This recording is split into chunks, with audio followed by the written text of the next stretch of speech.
Bismillahirrahmanirrahim. Assalamualaikum warahmatullahi wabarakatuh. Perkenalkan, nama saya Anissa Nur Halimah dari Program Studi Pendidikan Agama Islam semester 2 kelas D, Fakultas Tarbiyah dan Ilmu Keguruan, Institut Agama Islam Negeri Palangkaraya. Video ini memenuhi salah satu tugas mata kuliah Psikologi Perkembangan Agama, dosen pengampu Bapak Surawan MSI. Di sini saya akan menjelaskan tentang makalah yang berjudul Agama dan Kesehatan Mental. Selamat menyaksikan. Nah, di sini saya akan membahas tentang agama dan kesehatan mental. Ada beberapa poin yang akan saya jelaskan terkait agama dan kesehatan mental. Yang pertama ialah hubungan agama dan kesehatan mental. Yang kedua yaitu manusia dan agama. Yang ketiga ada agama dan pengaruhnya terhadap kesehatan mental. Yang terakhir, yang keempat ialah ada terapi keagamaan, termasuk ada musibah dan kematian. Nah, sebelum saya menjelaskan poin-poin tadi, alangkah baiknya saya menjelaskan terlebih dahulu apa itu pengertian agama dan kesehatan mental. Agama berasal dari bahasa Sanskerta, yaitu A yang berarti kepercayaan tidak dan gama berarti kacau. Jadi agama berarti tidak kacau atau aturan dan peraturan tertentu untuk menentukan suatu unsur atau tujuan tertentu. Kemudian kesehatan mental adalah kemampuan seseorang dalam penyesuaian dirinya sendiri maupun lingkungan sosial. Kesehatan mental berarti terhindarnya dari segala gejala, keluhan, atau gangguan mental baik itu secara neuris maupun psikosis. Nah, itu adalah pengertian agama dan kesehatan mental. Langsung saja di sini saya akan menjelaskan poin yang pertama, yaitu hubungan agama dan kesehatan mental. Agama memberikan dampak yang begitu penting dalam kehidupan manusia, terutama kesehatan. Seseorang yang sehat mental akan senantiasa merasa bahagia dan aman dimanapun ia berada dan dalam kondisi apapun. Serta ia akan selalu menintrospeksi diri dengan setiap apa yang telah ia lakukan, sehingga dia dapat mengontrol dan mengendalikan dirinya sendiri. Nah, solusi terbaik dalam permasalahan kesehatan mental ini adalah dengan cara mengamalkan nilai-nilai agama. Nah, kemudian kesehatan mental ini dapat dilihat dengan kemampuan seseorang dalam menyesuaikan dirinya terhadap lingkungan sosialnya.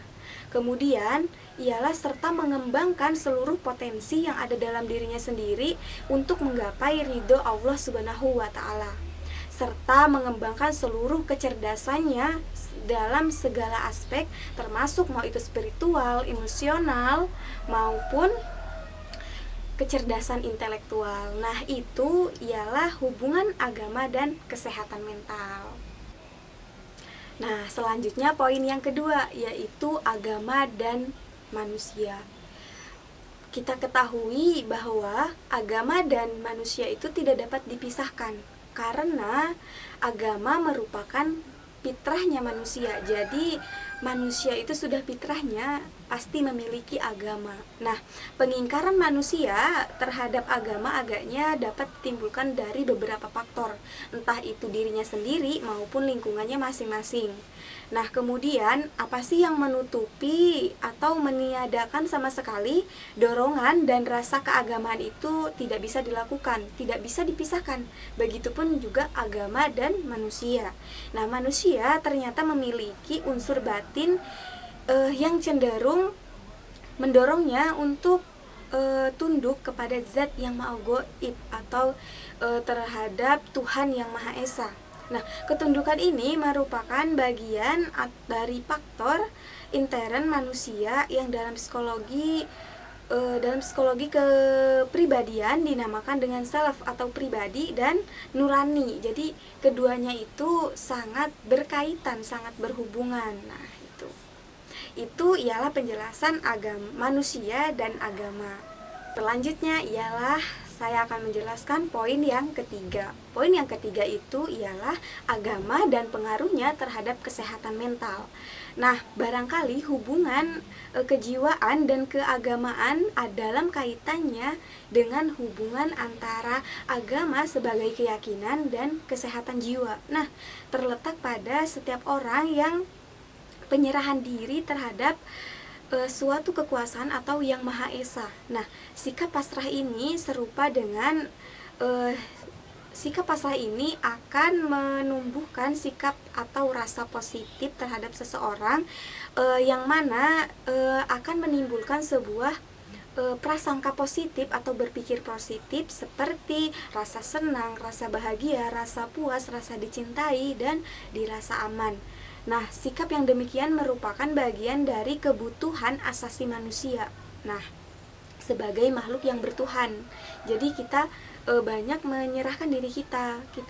Kita manusia sebagai hamba Tuhan. Nah, kemudian maka dalam kondisi ini bahwasanya manusia itu dalam keadaan normal dan tenang dalam kaitannya keseimbangan penyesuaian kimia dan hormon tubuh. Nah, kemudian dengan kata lain kondisi ini menjadi manusia kondisi yang sesuai dengan kodratnya, sesuai dengan fitrah kejadiannya, yaitu sehat rohani dan jasmani. Nah, itu ialah sedikit terkait penjelasan agama dan pengaruhnya terhadap kesehatan mental. Jadi semua itu sangat berpengaruh dan pasti ada memiliki dampak. Nah, jadi kesehatan itu wajib kita jaga.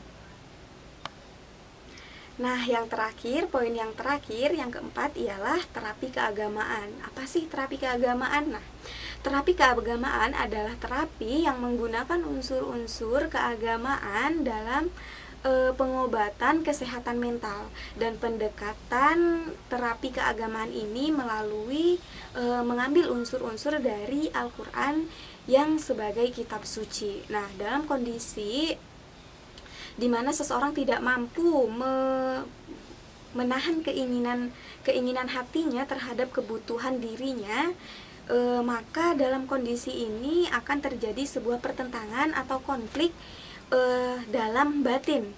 Pertentangan ini akan menimbulkan ketidakseimbangan dalam kehidupan rohani. Nah, dalam kesehatan mental disebut dengan kekusutan rohani. Nah, kekusutan rohani ini biasa disebut dengan kekusutan fungsional.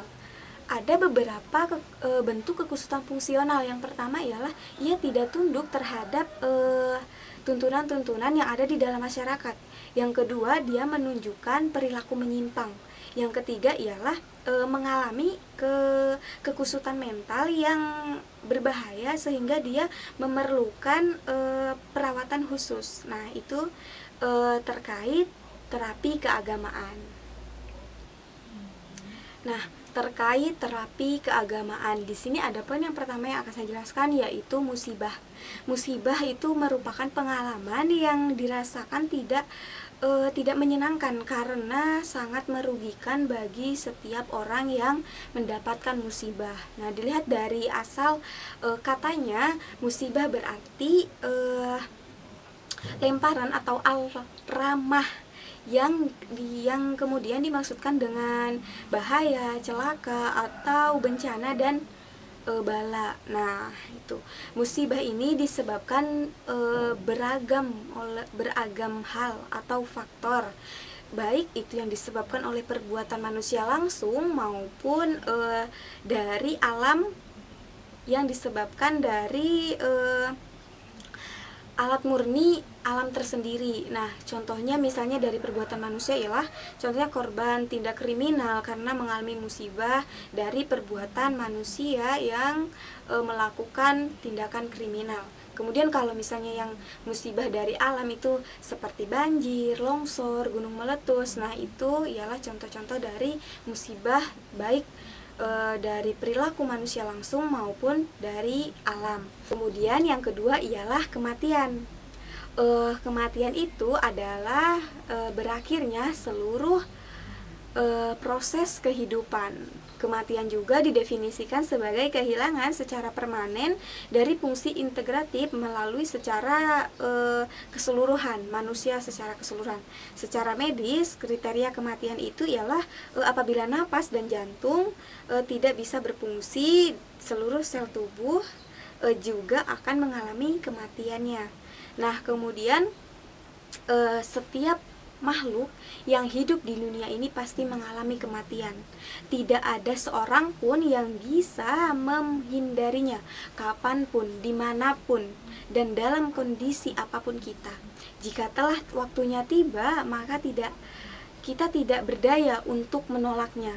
Nah, bertentangan dengan orang munafik pada peristiwa perang Uhud, mereka menduga bahwa kematian dapat dihindari.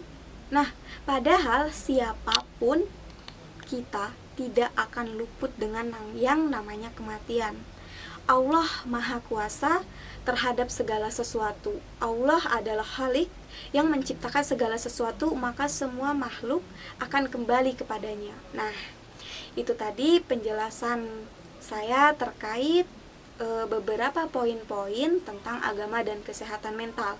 Keduanya sangat bertentangan, keduanya sangat berkaitan, dan pasti ada sebuah manfaat dan juga fungsi-fungsi terhadap agama dan kesehatan mental ini. Apabila jika ada salah kata ataupun kesalahan dari saya, mohon maaf. Wabillahi taufik walhidayah. Assalamualaikum warahmatullahi wabarakatuh.